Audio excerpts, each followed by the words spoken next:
I think that is where prophetic preaching sort of emanates individually. Right. So you gave us a definition a few years ago while I was at Howard, not long ago, but I still use it as the definition of the gospel. Okay.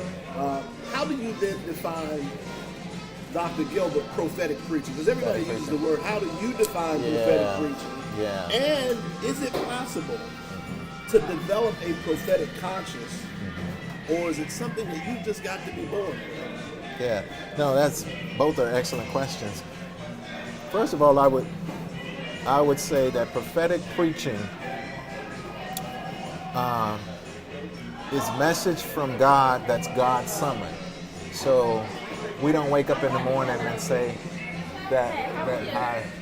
we don't wake up in the morning and say, I want to preach prophetically.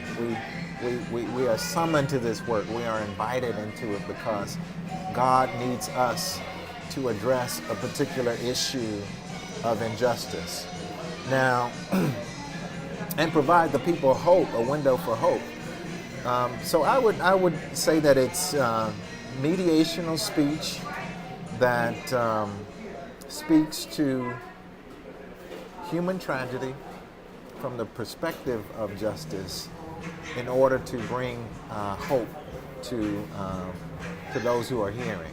Now, I suggest in Exodus preaching that prophetic preaching is marked, at least African American preaching, or alternatively termed Exodus preaching, is marked by 4 key characteristics, and the first of which is it unmasks systemic evil and deceptive practices by way of moral suasion. So our lives actually help us to communicate prophetically, but also through subversive critique. Like, how can I name something as sin in a way that is not so in your face necessarily, but actually is subversive, by pointing out the irony of whatever it is that you claim is true. That's hard. It's very hard to do. But the prophet is also a poet, and sometimes the poet has that kind of way of using metaphors and using other figurative devices in order to unsettle listeners who have been comfortable or what have you. The second thing is that it remains interminably hopeful in the face of collective misery and human tragedy. So how as preacher can I look at social death and social decay and say, there's still a reason to hope? I think it's the preacher's obligation to point people to a hopeful vision. Like no prophet in Scripture was immune to seeing death in wide scale. You think about Habakkuk. Habakkuk, talks about kind of all of the hopelessness that was on the ground, but he found a watchtower to stand and proclaim God's witness. And that is kind of meeting context of death and doom with this vision of hope, and pronouncing that as God's promise to the believer and those who have entrusted their lives to God.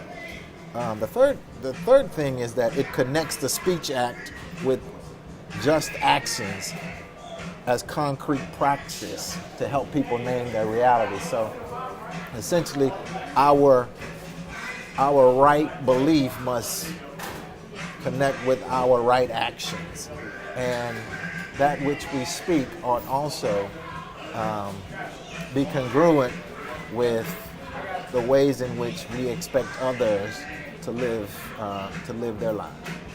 And that's difficult. Yeah, that's difficult because we are imperfect beings living in a fallen society. But Jesus himself says, "I have overcome the world, and I have empowered you to do the work of the kingdom." then based on that, we have little excuse why we can't serve God to the best of our abilities and just give our best efforts to the work of the kingdom.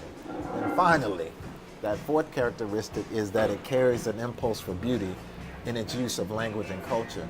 One of the things that I've always admired about black preachers and black preaching from the time I was a kid is the way in which they were able to say it.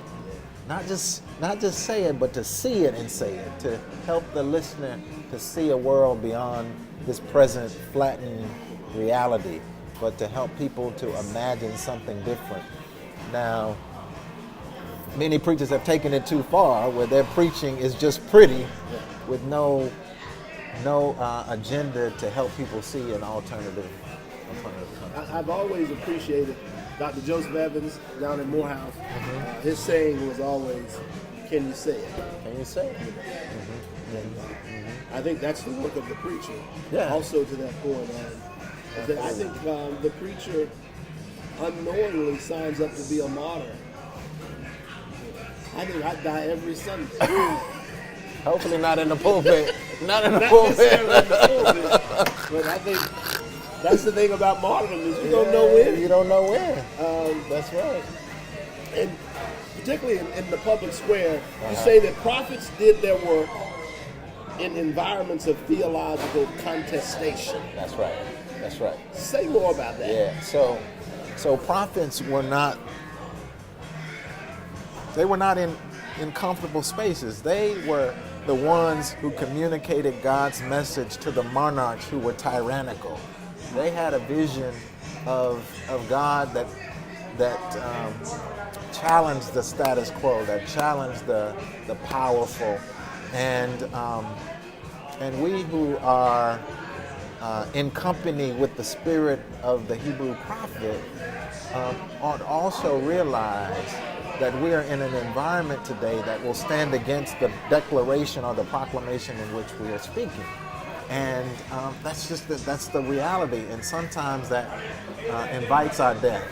It invites our ridicule. It invites suspicion. And I think no one would want to sign up for this work. You know, you really have to be called. But also, if you really study, for example, you study King's corpus of work, you will see the kind of subversive elements that are kind of undergirding much of his preaching. He was able to reach many audiences because he was able, in an age of segregation and Jim Crow, to subvert the establishment based on carefully used metaphors and other devices. It's interesting you say, because I've been thinking a lot approaching this time we were here today. I wanted to ask you, and I didn't know when or how to ask, so I think this is the perfect place. Yeah. If King were alive today, would he have a church of substance? I wonder if he would even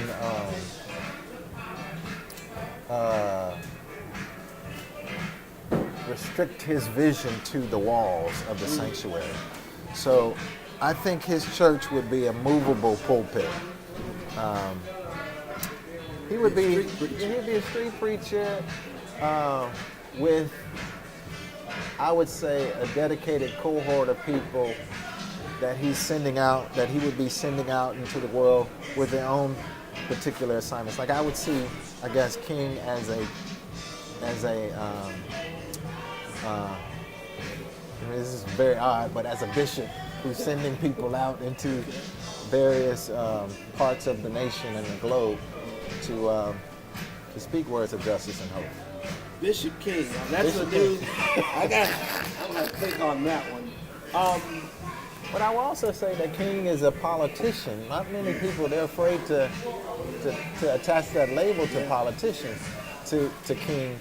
But I think he was a cleric politician because he was certainly concerned about who got what in society. I think that expectation is what still moves the black preacher as well as the church into the center of political conversation today. That's right. And it's not because what they've done after 1968. Yeah, right. Because right. he did it right. so well prior to that, that the expectation is there that the preacher, the black preacher, That's right. ought to have something to say about something.